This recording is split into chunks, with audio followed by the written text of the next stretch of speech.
Baik, yang pertama kita sambut Ibu Dekan Fakultas Kelautan dan Perikanan Udana, Ibu Dr. Insinyur Marcelin DJ Ratuju, MSI. Kepada Ibu kami persilahkan. Oke, selamat sore, salam. Yang saya cintai ya Ibu Catherine sebagai narasumber dan juga sudah mempunyai satu kreativitas ya, sehingga dengan cara-cara ini kita bisa dikenal secara ya luas di mana saja. Oke, yang saya cintai anak-anakku, yang nanti kalian bisa mendengar apa-apa saja akan dibawa oleh Dr. Catherine. Anak-anakku ya, kalian akan mendengar ya, pada sore ini kita akan mengikuti kegiatan tentang pemanfaatan teknologi digital dalam penulisan artikel ilmiah di era milenial. Nah, kalian sekarang hidup dalam kondisi ya yang disebut era milenial, ya biasa kita kenal dengan revolusi 4.0. Nah, itu ya.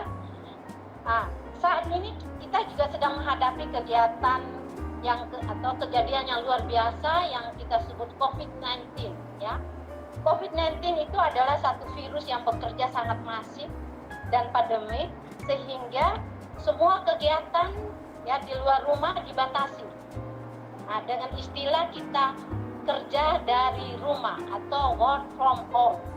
Work from home ini ternyata membawa untuk kaum milenial seperti kalian sekarang ini, yaitu salah satu yang beberapa tahun yang lalu, dan itu disebut revolusi industri 4.0. Karena kita semua harus dan wajib melaksanakan revolusi industri 4.0, di mana kita ya dengan kerja secara online ya. Nah, baru-baru saja ini kita merayakan Hari Pendidikan Nasional, yaitu tanggal 2 Mei 2020 dengan tema Belajar dari COVID-19. Tema ini mengartikan bahwa kita semua nanti bisa menjadi guru atau kita belajar dari rumah ya gitu, sehingga rumah juga bisa menjadi sekolah. Nah, seperti sekarang sore hari ini kita lakukan ya, sehingga kaum milenial ini harus tetap belajar tentang kemajuan teknologi digital, apalagi pada masa COVID-19 ini ya, di mana kaum milenial dalam menghadapi COVID-19 maka harus kreatif ya dalam menghadapi teknologi informasi digital. Untuk itu Ibu mohon kepada mahasiswa, khususnya mungkin yang hadir ini ya dari Fakultas Kelautan dan Perikanan, sebagai kaum milenial atau anak-anak muda, tidak mudah termakan atau terjebak dengan berita-berita bohong ataupun hoax yang beredar pada era perkembangan teknologi digital informasi. Hari ini kita akan mendengar ya tentang pemanfaatan teknologi digital dalam penulisan artikel ilmiah di era milenial. Tujuannya itu saya juga dapat langsung dari Ibu Dr. Catherine, yaitu untuk membantu ya mahasiswa Fakultas Kelautan dan Perikanan dalam menulis karya ilmiah ataupun artikel sesuai dengan kaidah-kaidah jurnal ilmiah yang memiliki ISSN sebagai syarat untuk menyelesaikan jenjang sarjana di Udana ya, sebagaimana yang disyaratkan pada peraturan rektor yang dikatakan nomor 3/PP/2019. Kegiatan ini ada manfaatnya ya, di mana sebagai seorang mahasiswa dengan mengikuti kegiatan ini dia dapat menambah ilmu untuk bagaimana menulis ya karya ilmiah ataupun artikel ilmiah yang baik dan benar sesuai dengan kaidah jurnal ilmiah untuk dipublikasikan dan digunakan sebagai, terutama kalian, sebagai pelengkap SK3 ya.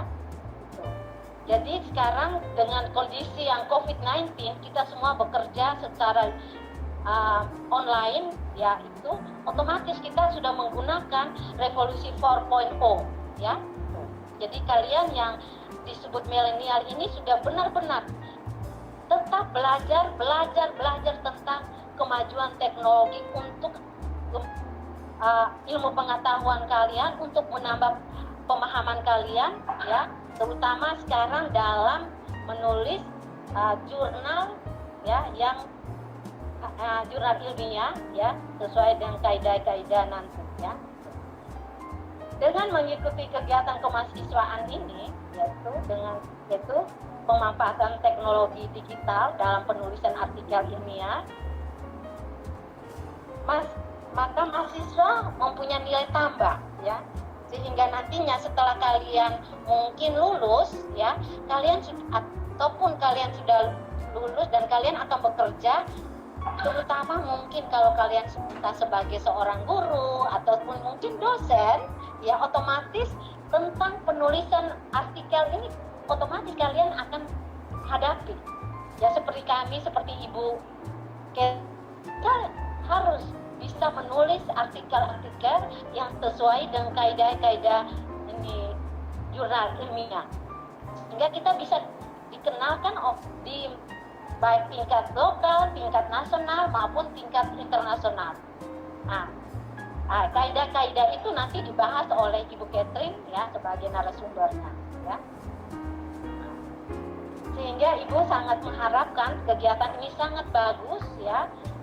Untuk itu Ibu sangat mengharapkan kalian mendengar dengan baik ya tentang bagaimana penulisan karya atau artikel ilmiah, sehingga kalian bisa menulis ya di jurnal-jurnal yang bereputasi ya, baik di tingkat nasional maupun tingkat internasional ya.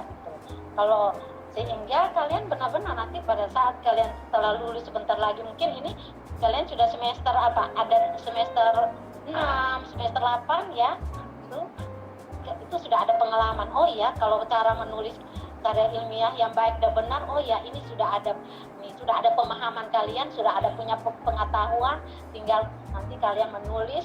Dan juga mungkin ada seperti pembimbing ya, untuk mengarahkan kalian atau reviewer ya, bagaimana menulis artikel yang baik dan benar, sehingga benar-benar dapat dipublish di jurnal-jurnal yang bereputasi ya.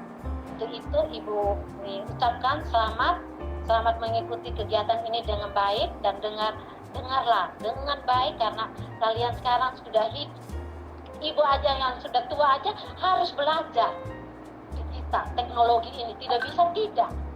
Karena dengan COVID-19 otomatis kita harus belajar dengan digital, macam-macam metode yang kita itu ya.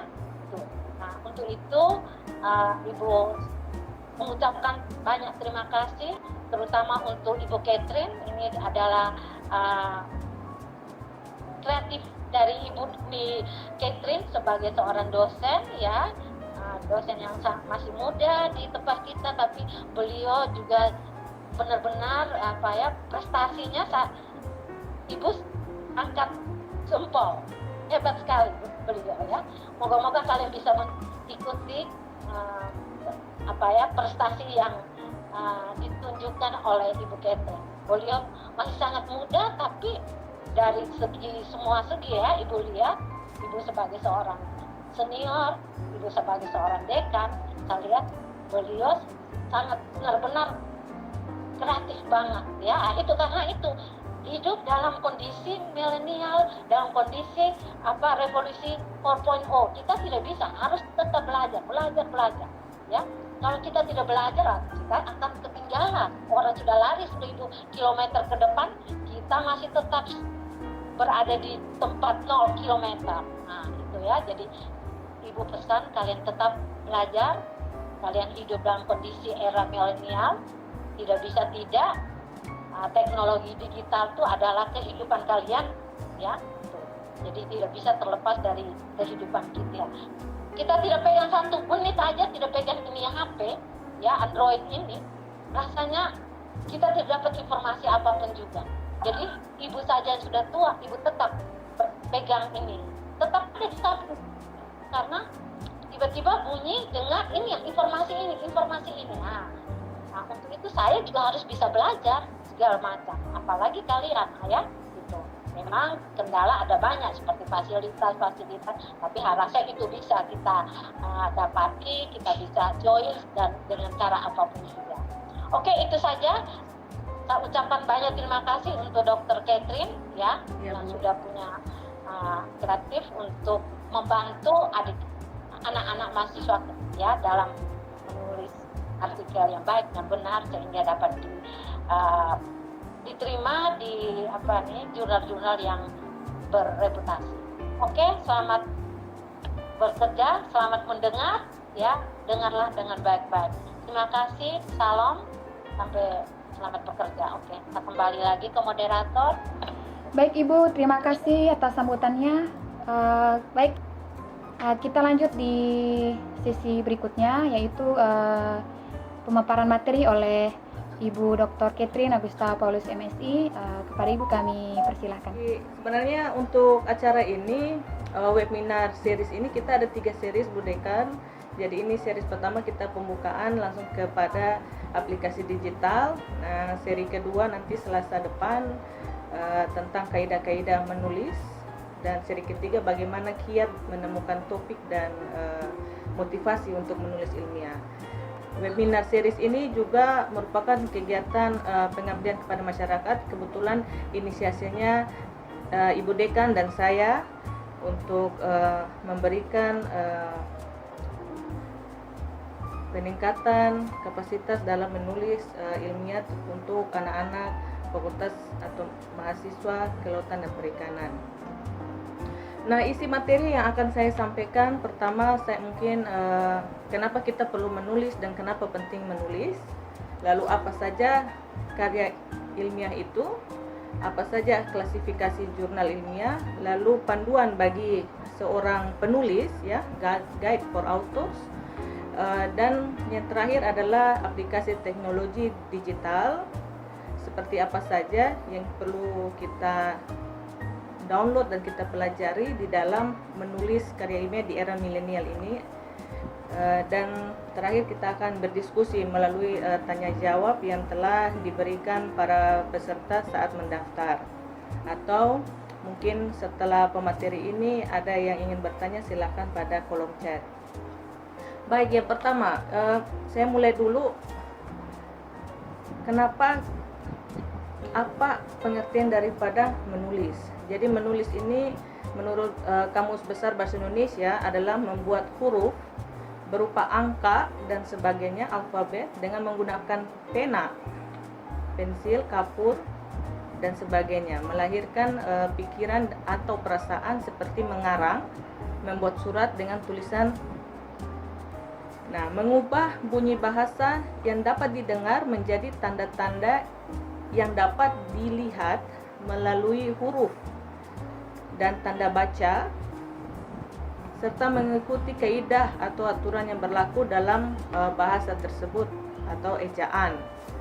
Nah, pengertian menulis juga diartikan kegiatan untuk mengungkapkan gagasan, ide, pikiran seseorang secara tertulis. Orangnya disebut penulis, hasilnya disebut tulisan.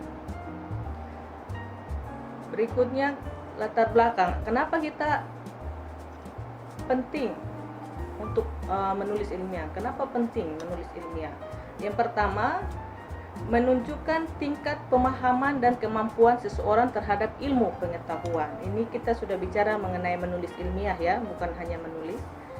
Jadi yang kedua adalah merekam semua kejadian atau peristiwa pemikiran dan dapat menembus ruang dan waktu. Nah, ini definisinya sudah berubah, ya. Dari tadi yang pertama itu hanya pengertian menulis, Dan yang kedua, kenapa penting menulis ilmiah di era milenial? Dapat menembus ruang serta waktu. Seperti apa menembus ruang dan waktu? Kita lihat dengan aplikasi digital. Berikutnya saya ingin menyampaikan apa sih yang dimaksud dengan karya ilmiah? Karya ilmiah adalah karya tulisan yang dibuat dengan prinsip-prinsip ilmiah atau kaedah-kaedah ilmiah berdasarkan fakta dan data.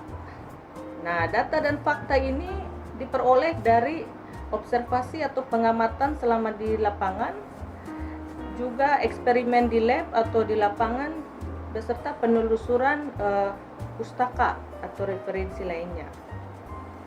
Nah, kalau dibagi, karya ilmiah ini bermacam-macam jenisnya. Ada makalah yang biasa kita kerjakan di kelas ya, saat mengikuti perkuliahan. Kemudian ada yang berupa proposal. Ini rencana yang dituangkan dalam bentuk rencana kerja ya, proposal untuk penelitian. Kemudian ada skripsi, ini yang akan adik-adik mahasiswa hasilkan nanti untuk program sarjana ya. Kemudian untuk magister ada tesis ya. Ya, kualitasnya tentu lebih dalam dibandingkan dengan skripsi, lebih tajam karena sudah sampai kepada analisis.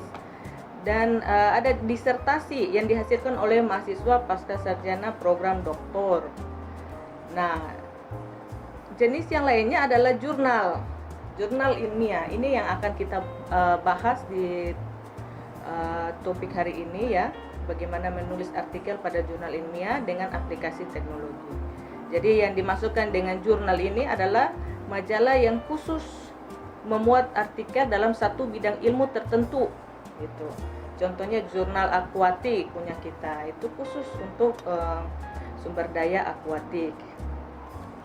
Nah, tentunya kalau dibagi di dunia ya berdasarkan kelas internasional dan kelas nasional, ini contoh artikel ilmiah. Di dunia internasional ada artikel ilmiah internasional bereputasi. Ini saya rasa Ibu Dekan juga menulis di AASEL ini, dan juga ERJOAS ya, Russian Journal of Agriculture Science. Dan ada jenis jurnal ilmiah skala nasional. Nah, skala nasional ini bisa berbahasa Inggris ya, seperti yang sebelah kiri ini, atau bisa berbahasa Indonesia. Namun cirinya seperti apa kita lihat berikut.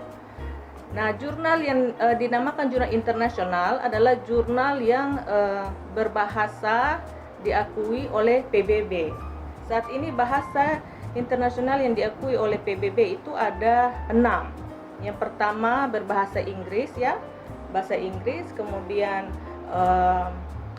berbahasa Perancis, kemudian bahasa Rusia, bahasa Spanyol, bahasa Mandarin, dan yang terakhir itu yang baru saja diklaim itu sebagai bahasa PBB ya, adalah bahasa Arab. Semoga kita bahasa Indonesia dapat diklaim menjadi bahasa ke-7 ya di dunia PBB, sehingga kita lebih luas lagi pergerakannya. Nah, untuk klasifikasi jurnal ilmiah sendiri yang seperti tadi kita sudah lihat ya, nasional ini terbagi tidak terakreditasi, jadi hanya punya ISSN ya. Ini yang diwajibkan oleh adik-adik mahasiswa sore ini. Anda diwajibkan untuk menulis minimal jurnal ISSN. Dan jurnal nasional lain yang dikenal adalah jurnal nasional terakreditasi. Untuk saat ini yang terakreditasi ini hanya pada lembaga Ilmu Pengetahuan Indonesia atau LIPI, dan juga Ristek Dikti. Tadinya Ristek Dikti, sekarang sudah pisah kementeriannya jadi Kementerian Ristek dan BRIN ya, Badan Riset Indonesia. Nah, untuk jurnal internasional dibagi 3 kelas. Kelas terindeks pada database yang lain. Lalu yang kedua adalah jurnal internasional terindeks pada database internasional bereputasi seperti Scopus ya, atau Web of Science ya. Dan yang ketiga, jurnal internasional bereputasi. Apa artinya bereputasi? Artinya sudah memiliki impact factor. Satu tulisan sudah memiliki dampak bacaan atau dampak sitasi, dan sudah punya SJR, bisa keduanya, impact factor dan SJR atau Simago JR ya, atau impact factor saja atau SJR saja ya. Intinya bahwa dia tidak hanya terindeks ya, tetapi dia juga sudah punya nilai dampak artikelnya. Nah, tapi konsen kita pada ini, pada ciri jurnal nasional. Apa saja ciri jurnal nasional? Yang pertama ya, harus memenuhi kaidah ilmiah dan etika keilmuan. Ini tidak bisa diganggu gugat, ini mutlak ya. Yang dinamakan ilmiah harus data, fakta melalui observasi, pengamatan ya, eksperimen dan penelusuran pustaka.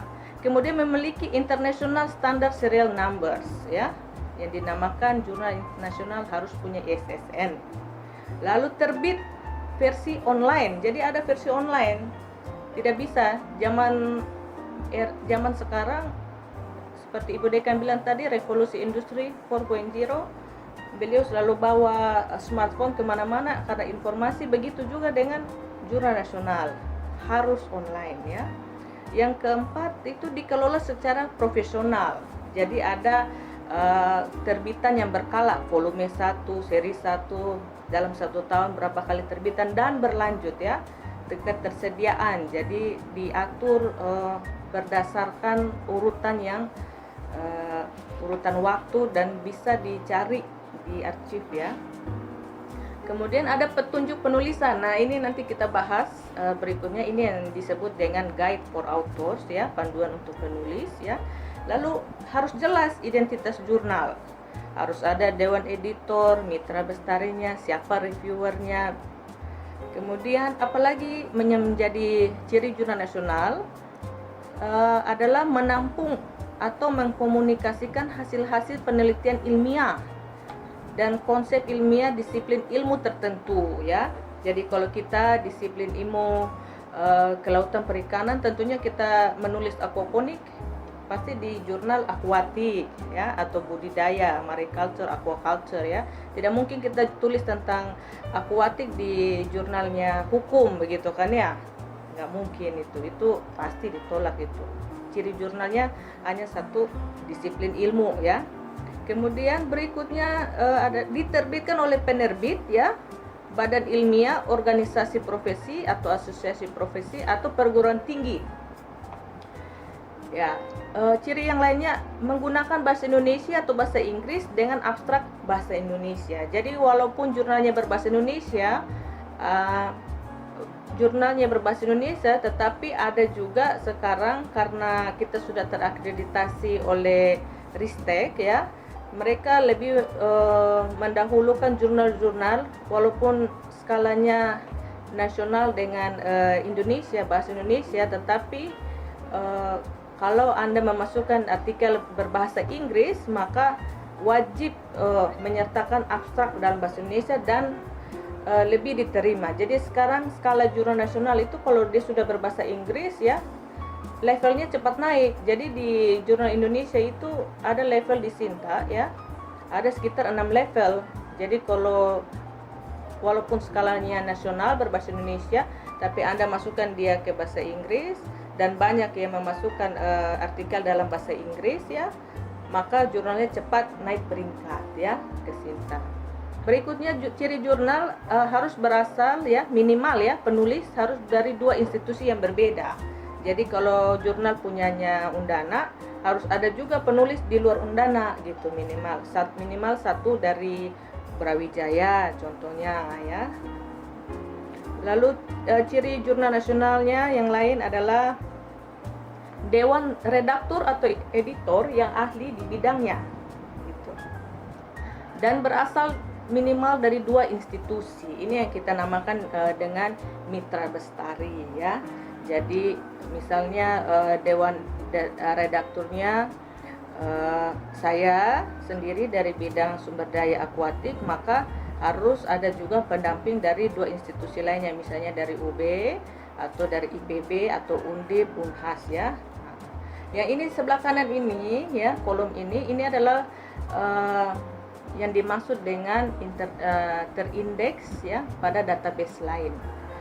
Directory of Open Access, EBSCO, prokes ya, setidaknya punya ini terindeks ini, maka bisa disebut dengan terindeks pada database. Ini adalah database internasional ya.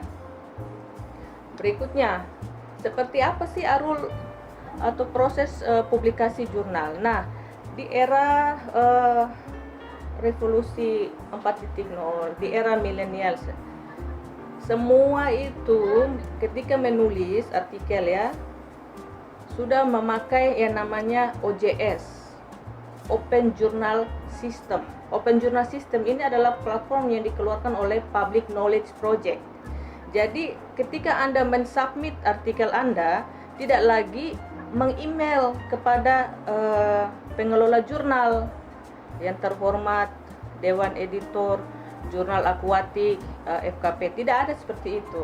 Nanti ada platform sendiri, Anda harus login, submit dulu, baru Anda masukkan manuskrip Anda. Tahapannya adalah pengiriman naskah dulu ya. Kemudian tentunya sebelum pengiriman naskah Anda harus memiliki akun di dalam OJS. Nah, itu biasanya disuruh daftar dulu oleh jurnalnya. Lalu setelah mensubmit pengiriman naskah ya atau manuskrip artikel, nanti akan dikembalikan ya kalau perlu perbaikan. Misalnya ada kesalahan menulis nama ya, atau mungkin istilah-istilah lain yang tidak dipahami, maka akan dikembalikan untuk diperbaiki. Dan harus diperbaiki sesuai dengan saran. Nah, tahapan berikutnya adalah perbaikan naskah. Nah, ini bisa kita bilang ini tahapan perbaikan naskah. Ini tahapan kita perbaiki berdasarkan saran oleh editor. Kemudian setelah diperbaiki, naskah dikirim kembali ya melalui OJS tadi, Open Journal System. Kemudian akan dilakukan oleh Dewan Editornya ya pemeriksaan proofreader ya biasa kita sebutnya, dan penyelesaian administrasi serta pemesanan cetak lepas. Nah, biasanya ini ya, di tahapan ini nanti akan dibilang bahwa Anda jurnalnya sudah diterima untuk diterbitkan, silakan melakukan administrasi sekian rupiah gitu ya. Nah, tahapan yang terakhir adalah penerimaan reprint, berarti artikel sudah terbit. Nah, artikel sudah terbit berarti di dalam homepage dari jurnal itu sudah ada nama Anda beserta volume isu keberapa. Nah, yang di sebelah kanan ini saya sertakan tahapan dalam jurnal internasional bereputasi. Nanti bisa dibaca jika Anda tertarik ya, tapi kita sekarang lebih fokus kepada jurnal nasional dulu. Berikutnya, nah, ini identitas yang perlu Anda perhatikan dalam memasukkan jurnal nasional, yaitu ada sertifikat terakreditasi dari Kemenristek Dikti atau sekarang Kemenristek BIRN, karena diktinya sudah pindah ke Kemendikbud ya. Nah, ini contoh salah satu jurnal di Universitas Brawijaya, Fakultas Kelautan dan Perikanan, EXOFIM ya, Economic and Social of Fisheries and Marine ya. Ini terindeks Sinta 2. Artinya ini kedua tertinggi ya. Ada Sinta 1. Ini yang tadi saya bilang, kalau Sinta 1 dan Sinta 2 ini berarti sebagian besar jurnal nasionalnya sudah tertulis berbahasa Inggris. Tapi wajib menyatakan abstrak dalam bahasa Indonesia. Nah, ketika Anda mau memasukkan artikel pada jurnal terakreditasi nasional, ini hal pertama yang perlu Anda cek ya. Bila perlu Anda meng-email pengelola jurnal meminta menunjukkan sertifikat seperti ini ya. Nah, hati-hati bahwa karena adanya open access jurnal ya, artinya jurnal ini bisa diakses oleh siapa saja. Hati-hati terhadap jurnal predator dan lembaga peindeks palsu. Oleh karena itu Kementerian Ristek ya dengan BIRN Dikti sebelumnya sudah memakai barcode pada setiap sertifikat ya. Jadi tidak hanya sertifikat seperti ini ya, tetapi sudah ada barcode, sudah ada kodenya gitu, yang bisa ditelusuri. Dan ini batasannya 5 tahun semenjak ditetapkan terakreditasi. Nah, ini homepage daripada Sinta Ristek brin.go.id. Ini Anda bisa cek semua jurnal terakreditasi nasional ya, ada di dalam homepage ini. Ini hal pertama yang perlu Anda cek. Nah, di sini sudah ada peringkatnya. Peringkat 2 ya, dari 6 peringkat. Lalu ada identitas penerbitnya. Ada website yang perlu diklik. Sudah ada daftar publikasi beserta citasinya. Nah, ini ada ISSN, elektronik ISSN-nya. Ada cetak, versi cetak ya, ISS cetak ya. Kemudian ini yang tadi dibilang bahwa rumpun ilmunya Agriculture, Art, Social, Science ya. Ini untuk jurnal profilnya. Ini perlu Anda cek. Nah, di homepage awal ya akan muncul seperti ini. Ada logo universitasnya, ada nama jurnalnya, ada alamat homepage-nya, lalu ada tujuan dan skopnya, ada etika publikasi, ada editor boardnya ya, sampai dengan ada siapa saja yang bisa dikontak ya, menjadi kontak person beserta siapa yang bertanggung jawab terhadap jurnal. Ini jelas, harus ada nama yang jelas, bisa ditelusuri ya, alamatnya, nomor telepon, email ya. Kemudian di setiap jurnal yang nasional terakreditasi itu selalu diumumkan untuk menerima artikel pada volume yang terbaru, call for papers ya, volume berapa, tahun berapa, nomor berapa dan bulan berapa. Ini jelas diumumkan. Jadi tidak ini ya, tidak blind, tapi open access.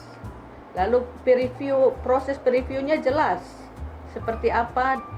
Ini ada di sini ditulis bahwa send manuscript by OJS. Ini yang tadi saya bilang, open journal access, tidak menerima email, apalagi kita bersurat ya, pakai Tiki atau JNE, nggak mungkin ya, itu nggak mungkin terjadi.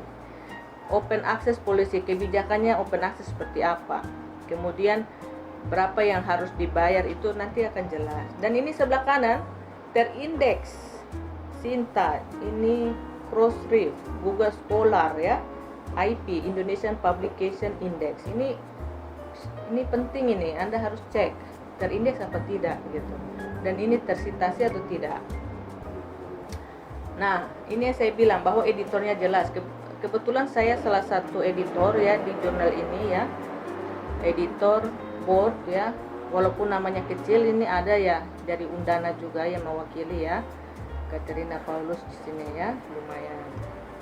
Jadi jelas, tim editornya jelas, peer review-nya siapa-siapa saja ya, mewakili bidang ilmu yang sama dengan rumpun ilmu yang ada pada jurnal ya.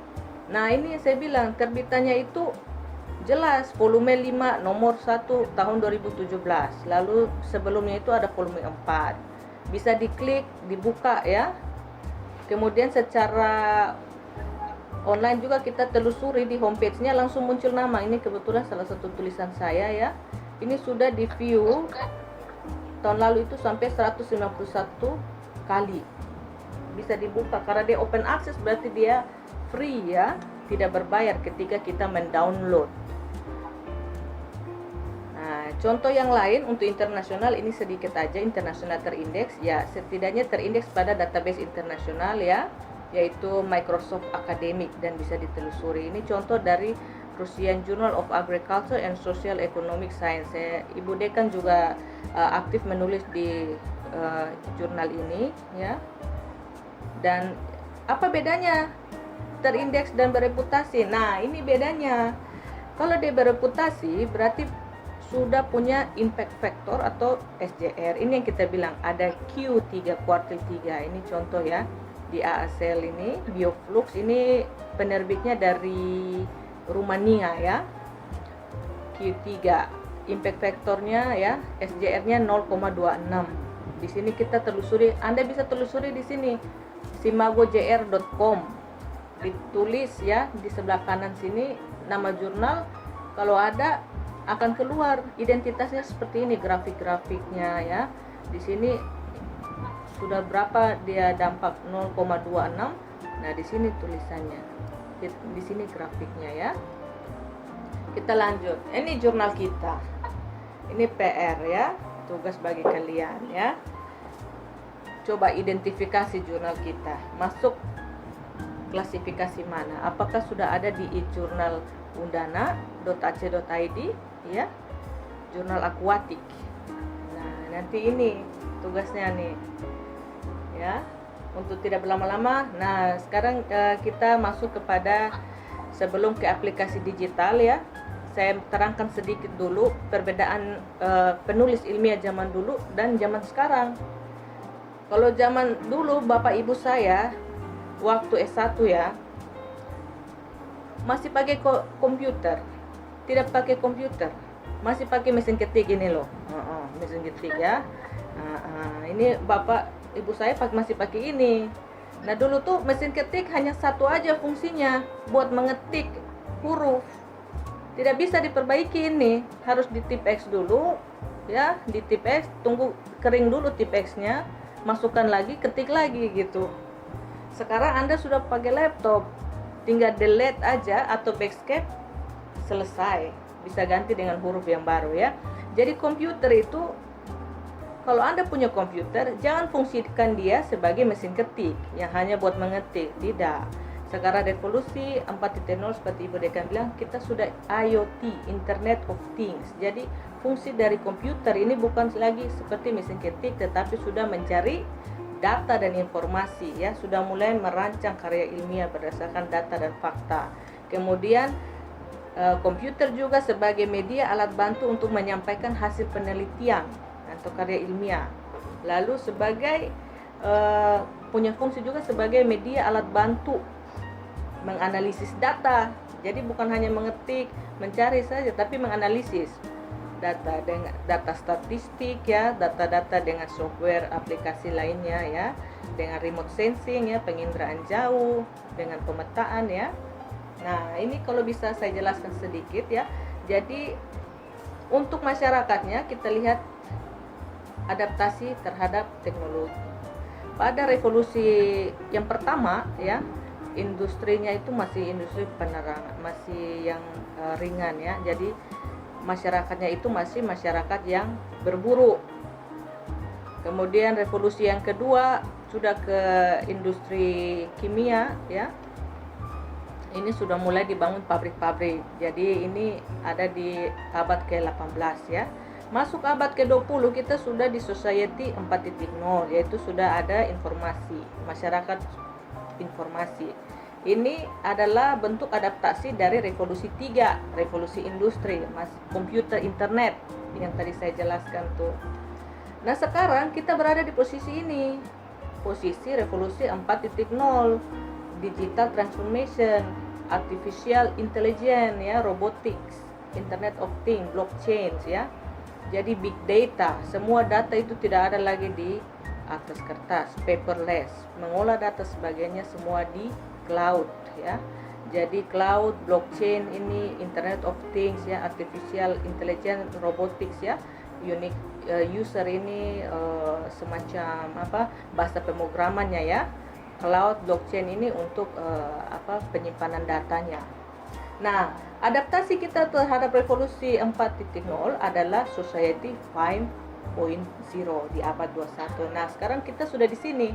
Apa saja yang perlu kita kerjakan sebagai penulis ilmiah di zaman society 5.0?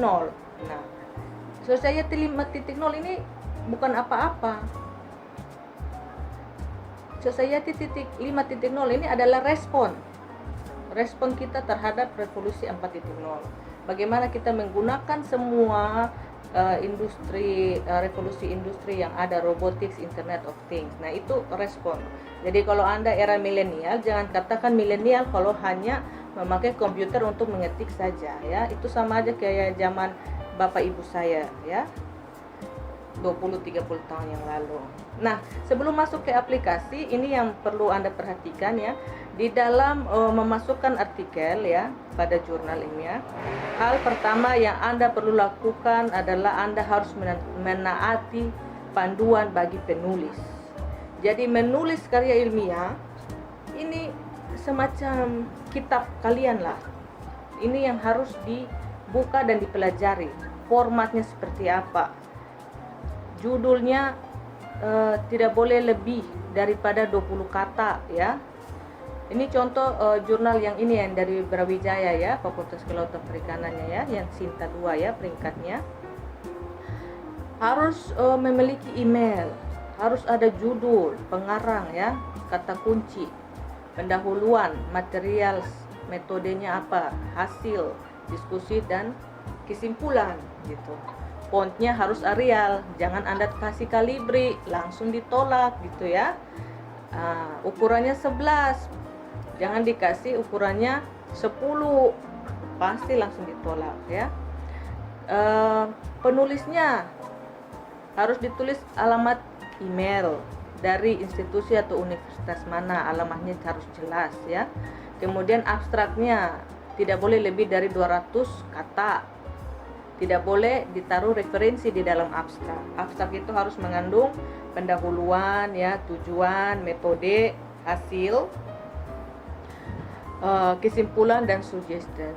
Jadi nanti akan didalami pada seri kedua. Lalu pada pendahuluan ini harus jelas latar belakang dan tujuan.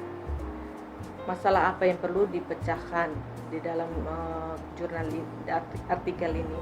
Kemudian metode, di mana tempat, sampling metodenya, variabel dan indikator apa saja yang dipakai dalam penelitian, apa saja software data analisis memakai tools apa, itu perlu dijelaskan di metode ini dan harus detail ya. Berikutnya adalah hasil dan diskusi atau pembahasan. Nah, disinilah akan ada tabel, ada gambar yang menggambarkan hasil daripada penelitian Anda. Nah, seperti apa nanti aplikasi apa saja yang perlu kita pakai gitu kan? Nanti akan dibahas setelah ini ya. Kemudian mungkin di dalam artikel kita sampaikan juga ucapan terima kasih atau penghargaan terhadap orang atau lembaga yang berkontribusi terhadap penulisan artikel ini, baik biaya maupun referensi ataupun data. Itu harus ditaruh di acknowledgement. Kemudian ada referensi. Nah, referensi ini pun ada caranya. Bagaimana menulis referensi yang baik menurut citasi apa gitu. Ada apa style ya, ada Mendeley, ada Sotero untuk citasi dan referensi. Itu nanti saya bahas di belakang ya. Kemudian bagaimana cara menulis referensi, itu sudah ada contohnya. Contoh menulis kalau buku yang dipublish itu seperti apa. Nulis marga dulu, nama, titik, baru tahun, halaman di belakang. Kemudian kalau yang buku yang diterbitkan oleh institusi atau lembaga ya, cara tulisnya yang nama lembaga dulu, baru tahun ya, kemudian baru judul, lalu tempat, kota ya. Untuk jurnal sama dengan printed buku ya, tetapi harus ada seri berapa, nomor berapa, halaman berapa sampai halaman pertamanya itu nomornya berapa sampai halaman terakhir. Kalau online jurnal beda lagi cara nulisnya, harus disertakan juga dengan alamat homepage-nya ya. Kemudian diketikkan internet, ini bedanya. Nah, kalau dari surat kabar bagaimana? Surat kabar nama penulisnya dulu, tahunnya ya. Kemudian judul tulisan diterbitkan di harian apa, Victoria News, Pos Kupang gitu kan ya. Kemudian tanggal, bulan, tahun. Nah, jumlah halamannya berapa gitu. Nah, ini adalah gong daripada presentasi hari ini. Apa saja sih aplikasi digital yang diperlukan oleh seorang penulis ilmiah di era 4.0 ya. Supaya dia menjadi society 5.0, dia harus beradaptasi terhadap aplikasi digital. Nah, yang pertama di sini ada sekitar 9 ya, saya bagi ini ya. Jenis-jenis aplikasi digital yang seorang penulis di era milenial itu, Anda mahasiswa milenial ini harus ada dan harus tahu bagaimana mengaplikasikan digital ini di dalam menggunakan mencari referensi, kemudian mengedit dan citasi sebagainya. Yang pertama ini untuk ngumpulin data. Ngumpulin data, kalau untuk survei kita bisa pakai Google Form ya, ada SurveyMonkey, Typeform, Zoho Survey, Zoho Gizmo, ada Survey Planet. Jadi ini mengumpulkan data dengan survei atau kuesioner yang kita bisa buat ya, tanpa kita berada pada tempat itu. Apalagi contoh untuk melakukan penelitian sosial gitu ya, kuantitatif kualitatif, tapi tidak perlu bertemu fisik di kondisi pandemi ini. Maka ini menjadi jalan keluar ya. Nah, berikutnya aplikasi untuk mencari literatur. Nah, Perpustakaan Nasional Republik Indonesia sudah ada e-library-nya, e-perpusnya. Kemudian Undana juga punya e-library Undana. Lalu ada Garuda, ini dikelola oleh Dikti juga ya, Rama Library Genesis, ada Google Search ya, ada ResearchGate, Akademia Edu. Kemudian untuk aplikasi digitalnya ya, untuk mengedit tulisan, tentunya kita perlu Microsoft Word ya, untuk operating system yang Windows. Dan juga iOS juga ada, itu bisa di download ya untuk dipakai di Apple ya, kalau ada yang pakai Apple. Kemudian aplikasi digital untuk citasi ini yang paling umum digunakan itu Mendeley dan Zotero ya. Nah, aplikasi editing gambar, misalnya Anda mau taruh peta lokasi ya di dalam jurnal tapi masih buram, itu bisa diedit gambarnya secara online lewat Pixar, Canva, CorelDRAW, Paint dan sebagainya. Lalu ini bagaimana nih untuk mencegah plagiat? Ini ada aplikasinya, Turnitin, Grammarly, ada Duplicate Checker ya. Aplikasi digital untuk komunikasi, kita pakai email institusi. Atau kita mau mengelola akun pemilik informasi, artinya kita punya beberapa terbitan jurnal, kita mau kelola dan kita pengen tahu berapa orang yang membaca atau mencitasi, ada ResearchGate, Google Scholar, ORCID maupun Scopus Author ya. Aplikasi digital untuk kompres dan konversi file, ada WinRAR, I Love PDF, PDF to Go, Soda PDF. Nah, yang terakhir untuk backup data ya. Backup data ini kita bisa menggunakan iCloud, Google Drive, OneDrive, Dropbox. Seperti apa sih aplikasi digital yang kita butuhkan untuk penulis ilmiah di era milenial? Nah, ini saya sudah sertakan dengan alamat webnya ya. Tinggal diklik saja pada alamat-alamat ini. Ini yang disebut dengan SurveyMonkey. Ini versi gratisnya ada ya. Ini bisa sampai 100 responden ya. 10 pertanyaan ya per satu kali survei dengan 15 jenis pertanyaan, ada pilihan ganda, ada jawaban pendek sebagainya ya. Bisa dikostum juga tema dan template-nya standar. Jadi ada soal jawaban. Lalu ada Google Forms. Nah, Google Forms ini saya pikir Anda sudah memakai. Kemarin kan waktu mendaftar kan via Google Form ya. Jadi saya rasa kalau Anda mau pakai Google Form, ini yang terbaik ya. Ini gratis, tidak ada versi berbayarnya. Surveinya tak terbatas, jumlah responden tak terbatas, banyak pilihan temanya, logo Anda bisa taruh sendiri, bisa tambah gambar, video ya. Kemudian bisa dilinkkan ke email atau website. Nah, yang punya kelebihan dari Google Form ini, dia punya sistem skip logic. Skip logic ini fitur yang kalau Anda sebagai responden ya ingin supaya menjawabnya jika begini ya, contohnya apakah Anda lapar sekarang, Tidak. Kalau tidak, langsung loncat ke pertanyaan berikut. Terima kasih, sampai sekian. Tapi kalau Anda menjawab, oh saya lapar, apa makanan yang perlu Anda makan, ini namanya skip logic ya. Jadi ada jawaban antara ya, tidak, atau ada pilihan jawaban yang nanti merefer ke nomor keberapa daripada ini. Kemudian berikutnya ada soho.com. Nah, ini versi gratisnya ini ada 15 pertanyaan survei ya. Jumlah surveinya tidak terbatas ya. Jadi mau berapa kali survei terserah. Dan responden yang dibatasi yaitu hanya boleh 150 responden per satu kali survei ya. Nah, ada juga typeform.com. Nah, typeform.com ini versi gratisnya itu namanya core ya. Jadi pertanyaannya tak terbatas, jawabannya juga tak terbatas, bisa beratus-ratus halaman ya penjelasannya. Lalu bisa ada ekspor data ya. Bisa juga kita lakukan semacam laporan sederhana daripada jawaban-jawaban responden ya. Jadi tidak harus kita mengetik atau mengolah datanya, tetapi bisa merangkum daripada jawaban responden. Berikutnya Survey-Gizmo. Survey-Gizmo ini menyediakan versi gratis ini, tapi hanya sampai 50 responden per satu kali survei ya.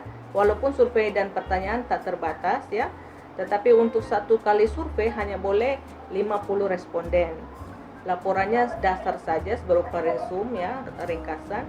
Dan juga enaknya Survey-Gizmo ini dia bisa mengekspor data responden itu langsung ke comma separate visual ya. Jadi CSV ini yang template daripada Microsoft Excel ya, yang bisa mengkonversi data-data responden langsung ke Excel ya. Kemudian ada Survey Planet juga. Ini juga unlimited survei ya, tidak terbatas. Pertanyaan sebanyak-banyaknya, responden tidak dibatasi, ada beberapa tema ya, survei, dan juga ada embedding survei. Begitu. Berikutnya bagaimana kita cara mencari literatur. Cara mencari literatur ini kita Perpustakaan Nasional sudah ada ya, lewat e-resource.purpusnas.go.id kita bisa menelusuri buku-buku atau referensi berupa laporan-laporan atau buku yang ada di Perpustakaan Nasional Indonesia ya. Kemudian ada LibGenesis, Library Genesis ya. Ini Anda bisa masuk saja ke linknya. Ini juga untuk mencari literatur buku ya. Kemudian untuk kita sendiri di Undana juga gratis ini untuk mahasiswa ngecek referensi berupa buku ya, e-book atau buku cetak ya, atau jurnal-jurnal ini ada di UPT Perpustakaan Undana. Nah, tinggal masuk aja ke linknya. Kalau malas ke perpustakaan, bisa lewat komputer ya, akses internet langsung terbuka untuk aplikasi literatur. Nah, untuk kementerian juga menyediakan Rama Repository. Nah, Rama Repository ini sudah mengandung sekitar 150 lembaga, 157 repositori ya, dengan 14.000 lebih subjek daripada dokumennya. Dokumennya sampai 600-an ribu lebih ya. Jadi Rama Repository ini sebenarnya membantu Anda untuk menemukan hasil penelitian, baik itu skripsi, tugas akhir, proyek mahasiswa diploma ya, kemudian tesis, disertasi maupun laporan penelitian dosen yang bukan publikasi jurnal ya, atau yang ada di konferensi. Yang berikutnya adalah ini, aplikasi untuk mencari literatur berupa artikel. Ini bisa di Garuda ya, .ristek, Akademia Edu ya. Ini sudah ada sekitar 125 juta akademik yang bergabung, dan juga peneliti di seluruh dunia. Jadi di akademia.edu ini sudah banyak jurnal, artikel ya, hasil penelitian yang diupload ya ke Akademia Edu. Anda bisa dapatkan di www.akademia.edu. Kemudian untuk kementerian sendiri ada Garba Rujukan Digital. Nah, itu sekitar 1 jutaan artikel dari 1.600 publisher ya, penerbit. Ini sekitar 9.500 jurnal dari 150 konferensi ada di Garba Rujukan Digital atau kita sebut Garuda. Lalu ada juga ResearchGate ya. Ini contohnya ResearchGate, akunnya saya ini ada dari lembaga mana, Universitas Nusa Cendana, siapa saja di dalam lab. Nah, ini for free ya, semuanya gratis. Nah, untuk editing tulisan ini kita memakai Microsoft Office untuk Microsoft Word ya. Nah, ini contoh saya sebagai editor pada jurnal yang tadi ya, Ekosofim itu di Brawijaya. Ini artikel yang masuk dan saya mereview. Nah, contoh Anda lihat di sini bahwa ada kolom review, itu ada kolom komentar, Anda menaruhkan komentar. Contoh, valuasi ekonomi ekosistem hutan mangrove di Kecamatan Teluk Ambon, Banguala, Maluku ya. Ini artikel tentang valuasi ekonomi di hutan mangrove. Ini saya memberikan komentar atau review upaya konservasi, apakah perlu ditambahkan dalam judul, karena kalau dia adalah hutan mangrove untuk fungsi konservasi ya, termasuk di dalam wilayah konservasi, perlu ditaruh di dalam judul. Ini contohnya ya. Jadi untuk mengedit tulisan kita pakai Microsoft Office. Ini Anda bisa download di sini ya. Saya sudah sediakan di microsoft.com. Berikutnya untuk aplikasi citasi ya. Ini ada Mendeley dan Zotero. Ini contoh ya.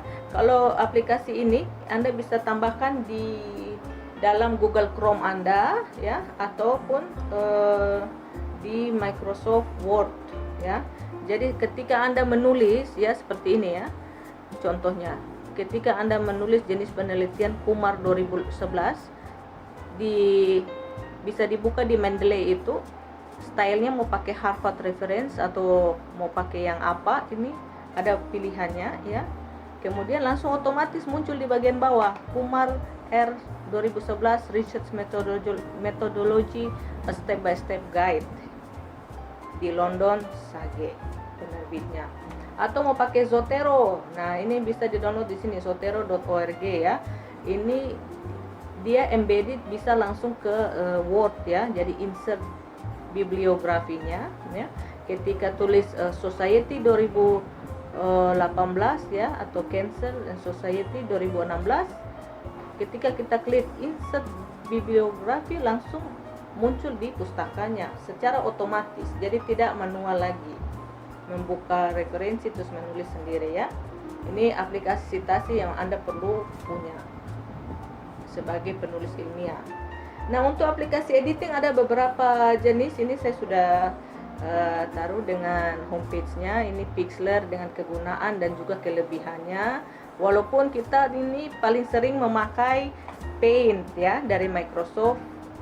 Ini ada aplikasi Paint yang langsung ada dalam Microsoft kita. Kemudian ada CorelDRAW, ini yang paling canggih ya.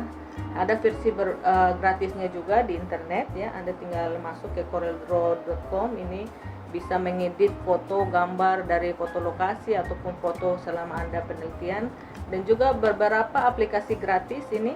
Ada Pixlr, Polar ya, Canva, Bifunky, Photopea, GIMP, Photor ya. Nah, ini semuanya gratis, tentunya dengan fitur-fitur yang tidak sama satu dengan yang lainnya gitu.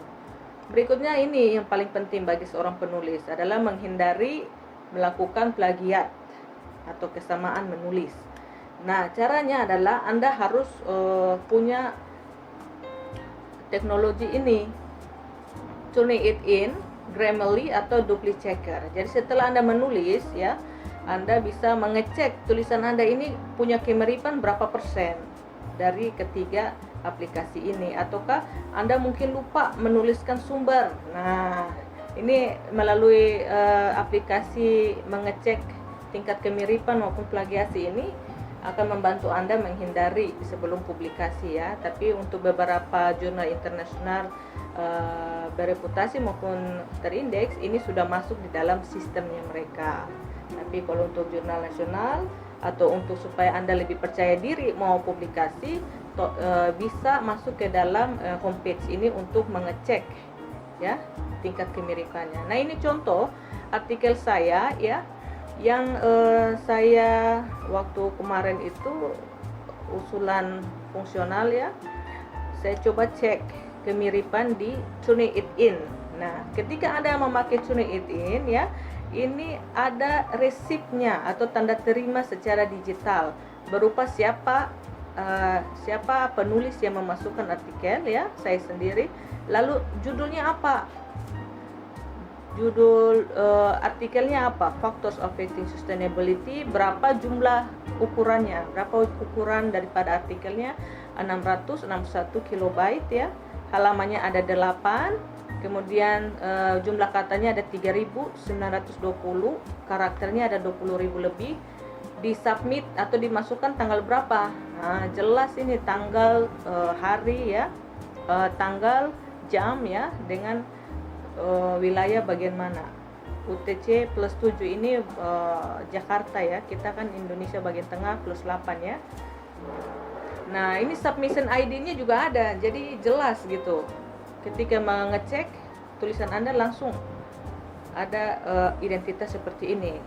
Kemudian di halaman berikutnya juga masih ada halaman cover ya. Lalu contohnya ini ada di sebelah kanan. Nah, kalau ada kesamaan kata di internet, maka dia akan mewarnai ya berdasarkan urutan. Ini urutan pertama ya. Ini artinya tulisan-tulisan ini ada pada referensi yang pertama, yang merah. Kita lihat ya, warna merah nomor 1. Nah, ini hasilnya ya.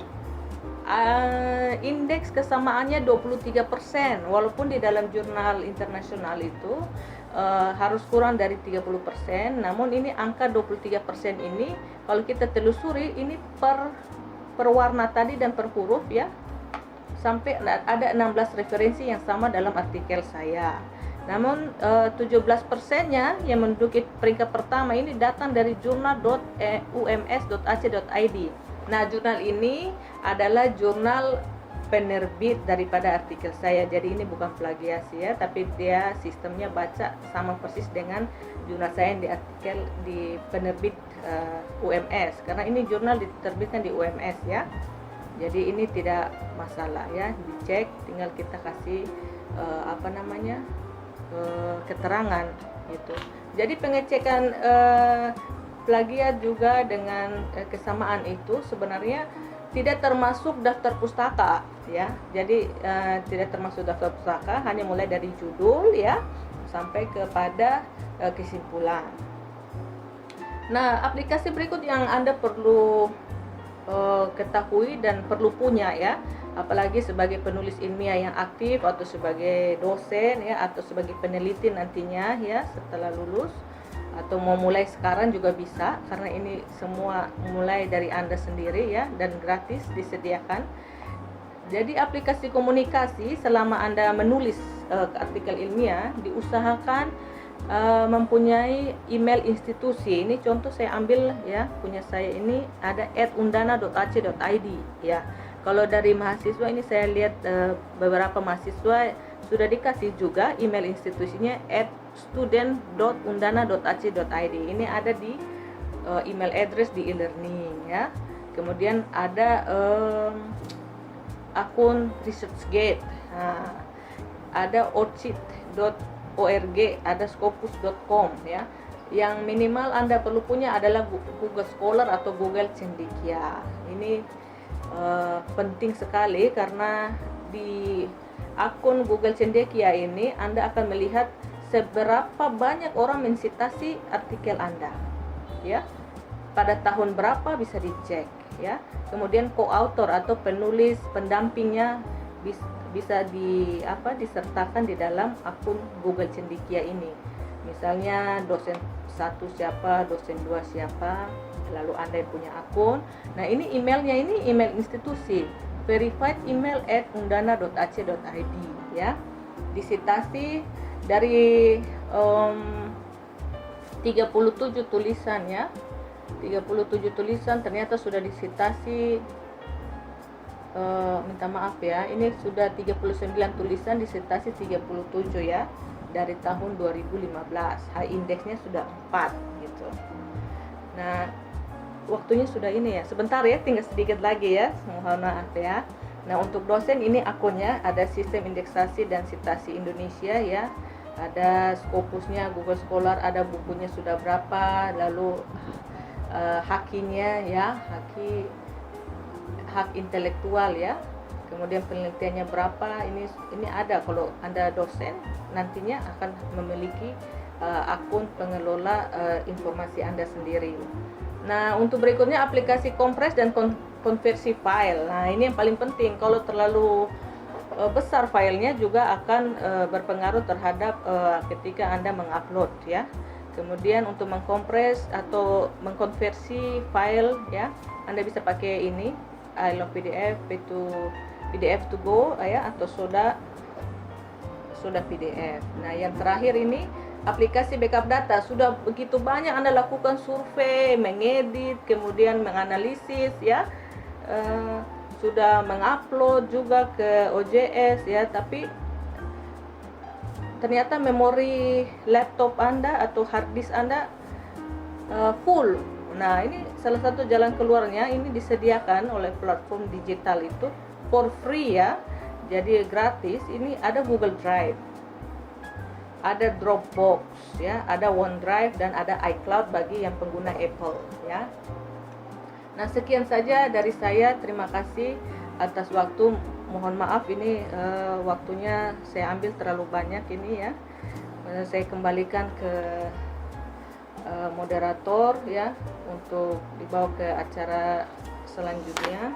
Terima kasih Ibu Dr. Fitri atas materinya. Kita lanjut saja di sesi diskusi. Ada pertanyaan Ya. datang dari Marlin Pangitasik, Prodi MSP, dengan pertanyaan, mengapa kegiatan seperti ini baru dilakukan sekarang? Silakan Ibu. Ya. Mengapa kegiatan seperti ini baru dilakukan sekarang?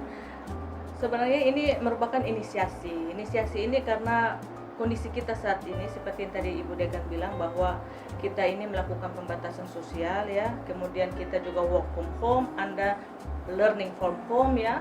Jadi inisiasi saya saja kita untuk mengisi waktu dan juga mendekatkan Anda pada proses penulisan artikel, karena ini kalau mau dilihat kan pesertanya semester 6, semester 8, ada juga semester 4 tapi sedikit ya.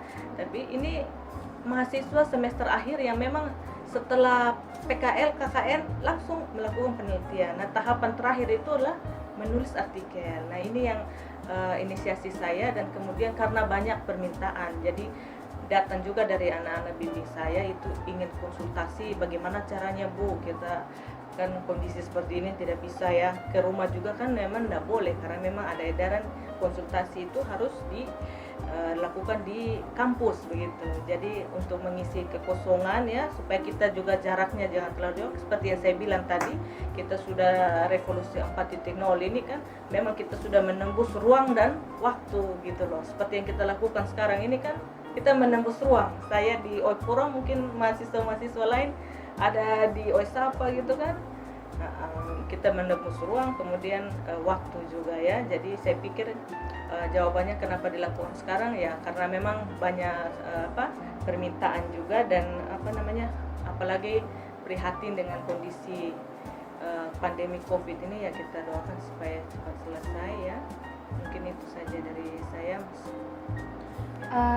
Baik Ibu, ini ada pertanyaan lagi nih datang dari Maria Goretti Luruklau, Prodi MSP, dengan pertanyaan, bagaimana caranya agar seorang peneliti bisa memilih suatu judul penelitian? Silakan Ibu. Ya, baik. Untuk itu, hal pertama yang dilakukan adalah ide. Ya, ide. Kita menemukan ide apa dulu. Ide ini datang dari pengamatan, tadi saya bilang kan, pengamatan di lapangan, eksperimen gitu. Jadi harus ada interaksi sosial sehingga kita bisa melihat ini ada masalah apa. Oh, ternyata yang saya pelajari misalnya bisa dilakukan dengan cara ini solusinya. Atau misalnya kondisi sekarang pandemi COVID, kita lihat kondisi nelayan seperti apa kan. Ini hasil-hasil perikanan ini apa ada yang pergi beli di pasar. Nah seperti itu kan. Nah ide muncul kan. Jadi datang dulu dari awal tuh dari ide. Namun ide itu ada karena ada interaksi atau ada kemauan kita untuk melihat secara jeli situasi yang ada di lingkungan kita ya.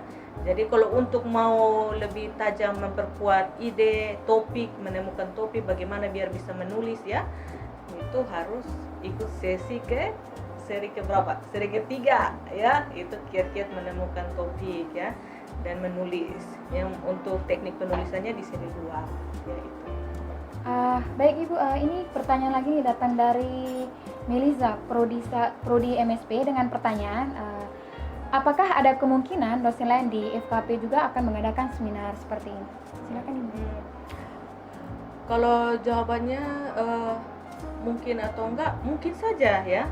Namun kan untuk kegiatan saat ini memang kegiatan ini khusus untuk mahasiswa ya, mahasiswa dan juga tadi saya bilang berdasarkan permintaan, kemudian inisiasi awal dari saya, kemudian dengan Bu Dekan ya, kita untuk pengabdiannya. Jadi itu dia tadi saya bilang mungkin saja bisa dilakukan. Namun kalau Anda ingin supaya kegiatan seperti ini ada terus ya, mungkin Anda bisa melakukan saran gitu ya. Saran artinya bisa juga melalui saya ya, ditulis saja di kolom chat atau mungkin di WA group yang tadi sudah disiapkan. Anda butuh apa saja. Nah, nanti saya bantu sampaikan ke Bapak Ibu dosen ya. Kebutuhan Anda apa saja di masa-masa seperti ini ya. Oke. Baik Ibu, ini ada pertanyaan lagi datang dari Tricia Virginia Belmo, Prodi MSP dengan pertanyaan, apa kendala yang sering dialami oleh mahasiswa dalam penulisan artikel ilmiah berkaitan dengan teknologi digital saat ini? Silakan Ibu. Oke. Jadi kendala yang secara umum itu yang saya perhatikan adalah belum memahami aplikasi digital teknologi apa saja ya. Kalau Microsoft Office, Word otomatis karena Anda waktu di kelas juga menyelesaikan tugas-tugas pakai Word ya kan. Cuma bagaimana melakukan citasi ketika menulis artikel ya, referensi memakai Mendeley sama Zotero. Pasti belum tahu kan? Nah ini tadi Ibu sudah kasih tahu cara hematnya seperti itu. Ayo kita download Zotero, Mendeley ya kan. Kemudian ya itu salah satu contoh ya. Jadi kendalanya biasanya mahasiswa itu belum memahami aplikasi teknologi digital apa saja yang bisa dipakai di dalam menulis karya ilmiah maupun skripsi tadi ya. Baik Ibu ya, pertanyaan lanjutan datang dari Tegar Victoris Nale, Prodi MSP dengan pertanyaan, bagaimana cara membantu mencegah para milenial dalam menulis artikel ilmiah dari pelajar? Tadi saya sudah sempat jelaskan aplikasinya ya. Jadi aplikasi yang dipakai itu aplikasi Turnitin, ada Duplichecker ya, ada apa tadi saya bilang Grammarly ya. Itu aplikasi-aplikasi yang dapat menghindari atau mencegah tulisan Anda dari kemiripan, tingkat kemiripannya tinggi atau plagiat. Namun saya ingin sampaikan juga begini, kalau ide Anda itu orisinil ya, maka saya yakin 100% pasti nggak ada yang sama. Yang kedua, ketika ide sudah orisinil, kalau Anda menulis dengan bahasa Anda sendiri ya, pasti tidak akan mirip dengan penulis lainnya. Walaupun idenya sama, bahasanya pasti tidak sama. Kemudian apalagi ya, setelah menulis sendiri, kalau ada referensi atau penelitian yang sudah lalu ya, yang Anda masukkan dalam referensi ya, penelusuran pustaka, referensi di dalam penulisan, wajib hukumnya untuk mencantumkan sumbernya gitu loh. Jadi kalau misalnya mengutip dari artikel Ibu yang tadi ya, Factors of Wasting, dia ditulis harus nama Ibu, Paulus dan kawan-kawan tahun berapa gitu. Itu Anda tidak akan plagiat. Biasanya di situ kesalahan penulis ilmiah. Sudah menulis baik tapi buru-buru publikasi. Harusnya dicek dulu karena ada beberapa penerbit itu ya, pengelola jurnal yang memang tidak mewajibkan aplikasi seperti ini ya. Jadi itu dari saya. Baik Ibu, ini ada pertanyaan lagi. Pertanyaannya datang dari 6 mahasiswa dengan pertanyaan yang sama, yaitu bagaimana cara menulis artikel ilmiah yang baik dan benar? Ya, Silakan. cara menulis artikel ilmiah ya yang baik dan benar ini kan tadi saya sudah sampaikan ya. Yang baik dan benar artinya mengikuti kaidah-kaidah ilmiah. Kaidah-kaidah ilmiah itu apa saja? Harus berdasarkan fakta dan data yang di lapangan ya. Jadi kaidah-kaidah ilmiah itu yang tadi Ibu sebutkan. Mungkin kalau untuk metodenya saja Anda bisa pelajari di mata kuliah metode ilmiah. Tapi kalau kaidah-kaidah ilmiah lain yang tadi Ibu bilang guide for authors itu loh, panduan penulisan bagi authors itu, panduan penulisan bagi penulis ya, di setiap jurnal itu pasti berbeda. Jadi itu yang Anda harus pelajari dan Anda jadikan kitab rambu-rambu ya, template-nya. Seperti itu. Oke Bu, ini pertanyaan terakhir di formulir peserta dengan pertanyaan apa pentingnya tulisan ilmiah bagi seorang sarjana? Oke, baik. Ini pertanyaan yang bagus sekali ya. Jadi pertanyaan ini saya jawabnya begini. Tadi saya sudah sampaikan di awal. Kenapa penting menulis ilmiah? Pentingnya adalah kita menunjukkan bahwa kita mampu ya. Kita mampu, kita menunjukkan tingkat pemahaman dan tingkat kemampuan kita di dalam menganalisis dan menulis. Kita tunjukkan kemampuan kita lewat ilmu yang dipelajari di kelas ya, lewat sekian semester, berapa semester tuh belajarnya Yola? Sekitar 6 ya, 6-7 semester sama yang di lapangan PKL dan KKN ya. Itu Anda menunjukkan kemampuan Anda, kemampuan di dalam menerapkan ilmu-ilmu yang kalian dapatkan di dalam proses belajar mengajar di kelas.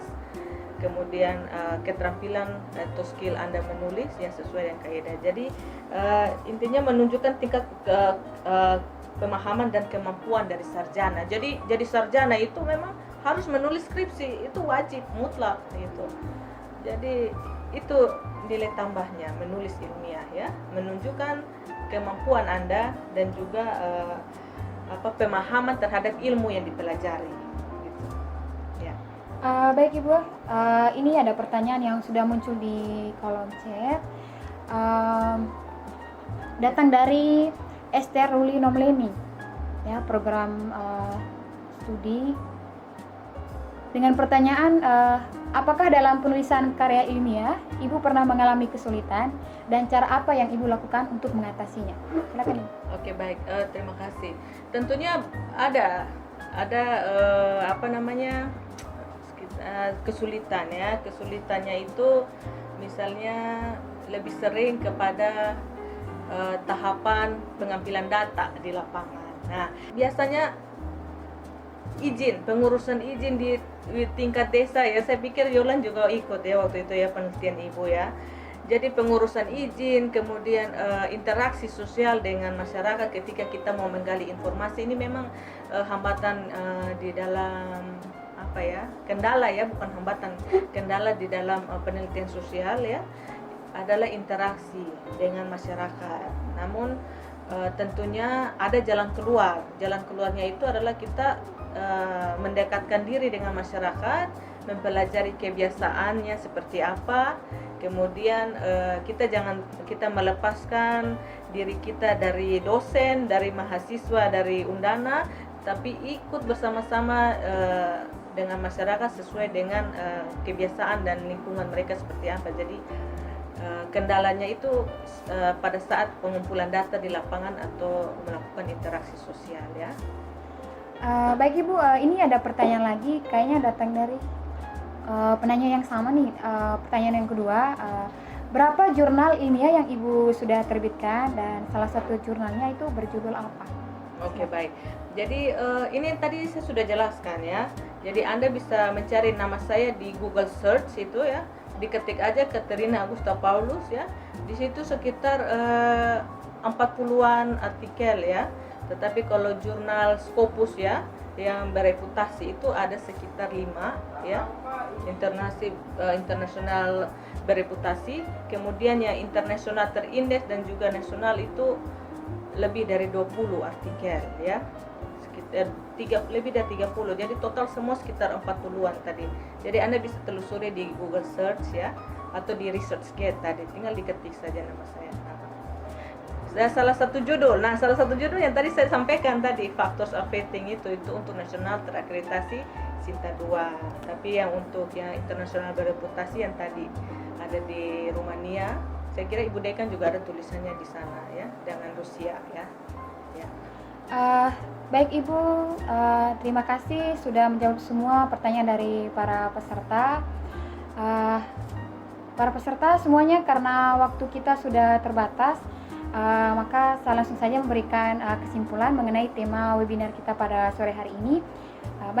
Saya akan langsung baca saja.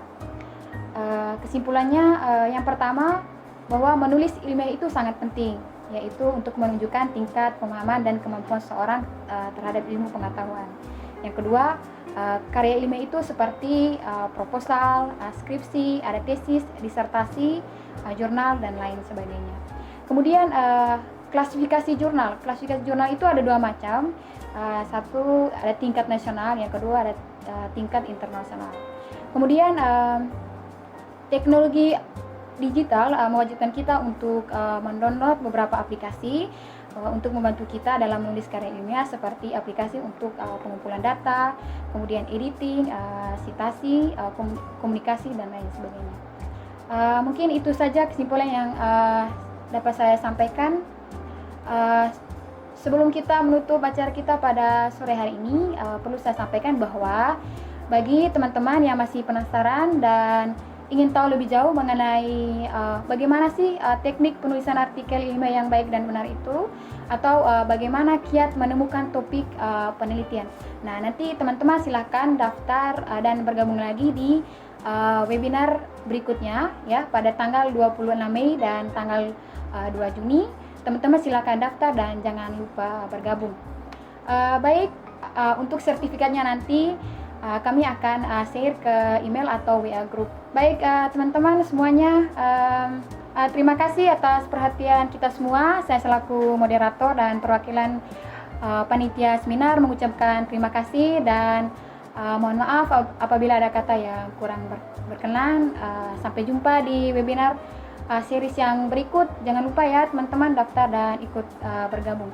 Selamat sore, sampai jumpa dan salam sehat untuk kita semua. Dah.